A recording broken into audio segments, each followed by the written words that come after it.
98 F-150. Doesn't like to start once it's warmed up.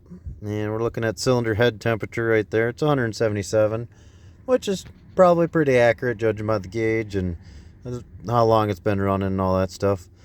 If you scroll down here a little bit further, you get that engine temp.